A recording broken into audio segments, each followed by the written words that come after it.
পাচ্ছে ঈদের তৃতীয় দিন সেটা পর্যন্ত আমরা শুটিং করবো গরু নিয়ে, তা আমাদের পরিবেশে বলছে এটা হচ্ছে আপনারা কষ্ট করে পরিবেশ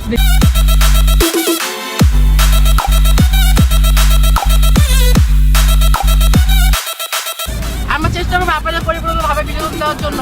এবং এই যে আপনাদের গরু আসছে কিছু কিছু আমরা দেখতে পাচ্ছি, এবং সামনে আমাদের আরো গরু আসবে যখন আমরা কিছু শুটিং করবো। বর্তমানে কিছু কাজের জন্য আমরা শুরু করতে পারছি না, আমার শুটিং করতে হয় দু তিন দিনের মধ্যে হয়ে যাবে ইনশাল্লাহ। আপনাদের তৃতীয় দিন আমরা ভরপুর বিনোদন মতো নাটক দিনের তৃতীয় দিন প্রকাশ করবো আমাদের ফেসবুক পেজ দ্য ASLTD এবং আমাদের ইউটিউব চ্যানেল দ্য ASLTD। আপনারা সবাই ফেসবুক পেজ ফলো করবেন এবং দ্য ইউটিউব চ্যানেল সাবস্ক্রাইব করে আমাদের পাশে থাকবেন, সাথে লাইক কমেন্ট থাকবে। এবং আপনারা দেখতে পাচ্ছেন আমাদের সাথে কত সমস্যা গরু আছে। আচ্ছা আপনারা আমরা একটা গরু দেখাই, রহমতগঞ্জের গরুগুলো কেমন। রহমতগঞ্জ বলতে খারাপ না, খুব ভাবছিল আছে, খুব গরুগুলো খুব ছাগল খুব ছোট ছোট। এই যে আমরা যে গরু দেখতেছি ওটি হলো হয়তো ভবিষ্যৎ আছে, কিন্তু গরু জুতার দায় কিনলে গরু মানে বিক্রি হয় না, করতে পারি না।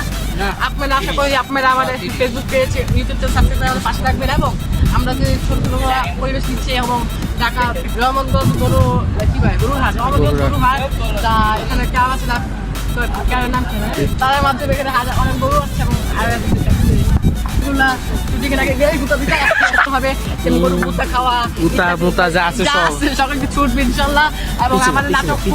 আমার নাটক খুব প্রচলিত হবে। আপনারা আমরা পাশে থাকবেন, গরু গুতা খাদ্য সতর্ক থাকবেন। অগ্রিম ঈদ মোবারক।